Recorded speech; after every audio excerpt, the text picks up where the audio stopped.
Bonjour tout le monde. En tant que passionné d'économie, je suis absolument ravi de vous retrouver pour ce nouveau décryptage. Aujourd'hui, on va s'attaquer à un mythe absolu.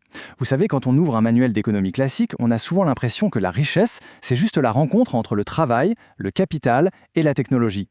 On nous parle sans cesse de productivité, d'innovation, en oubliant complètement le facteur fondamental, le socle absolu qui rend tout le reste possible. Un socle qui, curieusement, fait rarement les gros titres. Dans cette analyse, on va voir comment toute notre économie moderne repose sur une base invisible. Et surtout, on va comprendre pourquoi l'idée selon laquelle certaines régions, notamment l'Europe, seraient par nature pauvres en ressources est en fait un mythe total façonné par des choix politiques. Pour vraiment saisir l'importance de ce socle invisible, faisons une petite expérience de pensée. Imaginez qu'une ville entière perde l'accès à l'électricité. Totalement. On ne parle pas de la petite coupure de 2 heures où on sort les bougies en attendant que ça revienne. Non. Imaginez 7 jours complets sans le moindre mégawatt. Concrètement, qu'est-ce qui se passe ? Eh bien, dès le premier jour, c'est l'effet domino. Tout s'enraye. Les aliments dans les frigos commencent à pourrir, les ascenseurs se bloquent et surtout, les pompes à essence s'arrêtent net. Plus d'électricité, plus de carburant, donc la ville est paralysée. Au troisième jour, ça devient franchement critique. Les camions de livraison n'en roulent plus, les supermarchés se vident, les antennes relais épuisent leur batterie de secours et c'est le blackout total des communications.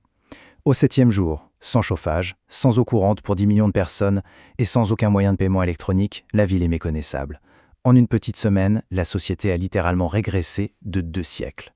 Et quelle est la seule chose qu'on a retirée pour provoquer cet effondrement ? L'énergie. Partie 1, le moteur invisible. Vous l'aurez compris, l'énergie, c'est pas juste un secteur industriel comme l'agriculture ou l'automobile. C'est la matière première de toutes les autres matières premières. Prenez un ouvrier dans une usine du 19e siècle.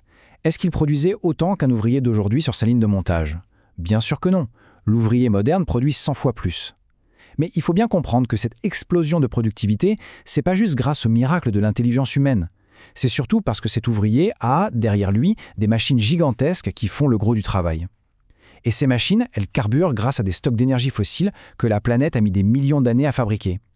En fait, toute notre richesse repose sur ces esclaves énergétiques. Et là, accrochez-vous, parce qu'on arrive à un chiffre complètement fou, 25 000 heures. Un seul et unique baril de pétrole contient l'équivalent énergétique de 25 000 heures de travail manuel. Pour vous donner une idée, ça représente plus de 12 ans de travail à temps plein pour un être humain. Un baril qui coûte, disons, 80 $ fait le boulot d'une décennie entière. Quand on met 60 litres d'essence dans sa voiture, pour une centaine d'euros, on vient d'acheter l'équivalent de 3 ans de labeur physique. C'est cette anomalie physique incroyable qui a permis notre niveau de vie actuel. Partie 2, les mathématiques de l'extraction. Le problème aujourd'hui, c'est que maintenir cette immense armée d'esclaves invisibles coûte de plus en plus cher en énergie. Pas parce qu'on n'a plus de pétrole, mais à cause des mathématiques. C'est un concept qu'on appelle l'ROI. C'est l'acronyme pour retour énergétique sur investissement. C'est tout simple, c'est le ratio entre l'énergie qu'on récupère et celle qu'on doit dépenser pour l'obtenir. Si je dépense un baril pour en extraire 100 autres, l'ROI est de 100 pour 1. C'est génial. Si je dois en dépenser un pour en extraire seulement 5, le rendement est de 5 pour 1. Et là, c'est beaucoup moins rentable pour faire tourner une économie mondiale. Regardez un peu l'évolution historique, c'est frappant. Dans les années 30, le pétrole conventionnel avait un ROI de 100 pour 1. C'était le pétrole facile, il affleurait presque à la surface, on creusait un trou et paf, ça jaillissait. Dans les années 70, on était descendu à 30 pour 1. Et aujourd'hui, on tourne autour de 15 pour 1. Le pétrole facile n'existe plus. Il faut aller rechercher à des kilomètres sous les océans ou dans des roches ultra compactes. C'est une vraie course contre la montre entre l'épuisement géologique et nos technologies d'extraction. Ce qui nous amène à une date clé dont on parle très peu, 2008.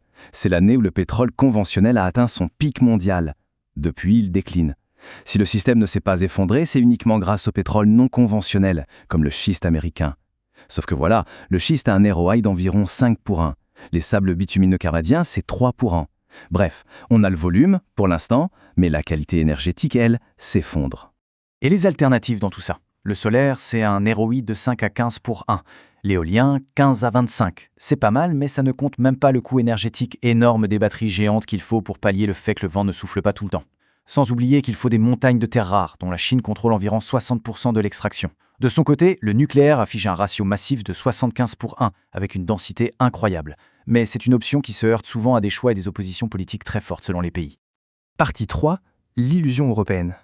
Et c'est là qu'on arrive au cœur de cette analyse, et sûrement à la partie la plus contre-intuitive de notre décryptage. On entend tout le temps dire que l'Europe est par nature pauvre en énergie, qu'elle est condamnée par sa géologie à tout importer. Eh bien, c'est factuellement faux. L'Europe a des ressources immenses. Sa dépendance, c'est en réalité le résultat de décennies de choix politiques où on a délibérément décidé de ne pas exploiter nos propres sols. Jetez un œil à cette carte des richesses ignorées. La Norvège, par exemple, est un géant absolu du pétrole et du gaz. En Roumanie, on a le projet Neptune Deep en mer Noire, avec 100 milliards de mètres cubes de gaz.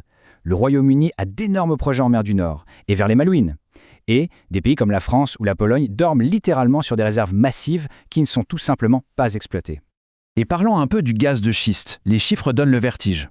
On estime qu'il y a environ 14 000 milliards de mètres cubes de gaz techniquement récupérables en Europe.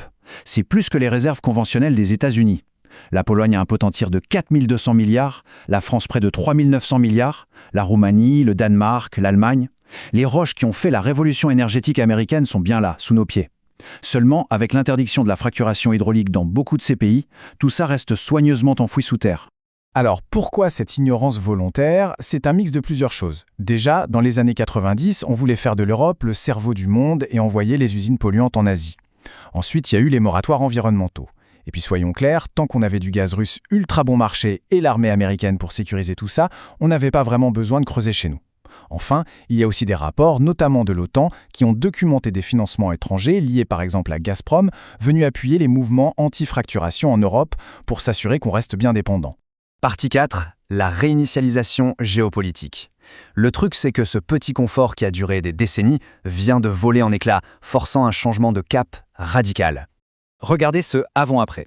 Avant 2022, l'Europe importait tranquillement 40% de son gaz depuis la Russie. Après le choc de 2022, panique à bord. L'Europe a dû se tourner en urgence vers le gaz liquéfié américain qui coûte beaucoup plus cher et vers la Norvège. Mais surtout, ça a mis un coup de pied dans la fourmilière politique.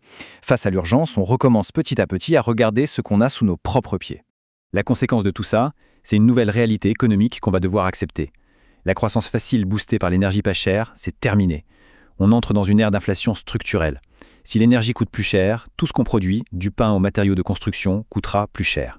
Du coup, la souveraineté énergétique n'est plus juste un vieux concept poussiéreux, c'est devenu la condition de survie numéro 1 pour nos économies. L'énergie dicte la marche du monde, c'est indéniable. Mais pendant qu'on se focalise sur ce bouleversement géopolitique de l'énergie, il y a une autre force tectonique totalement imparable qui s'accélère en silence. L'Europe et la Chine sont en train de vivre un effondrement démographique historique, un vieillissement massif que rien ne semble pouvoir arrêter à court terme. Alors, comment cette chute de la population va-t-elle impacter notre capacité à maintenir nos économies modernes? C'est exactement ce qu'on explorera dans notre prochain décryptage. Merci d'avoir suivi cette analyse et à très vite pour continuer à décoder ensemble la marche du monde.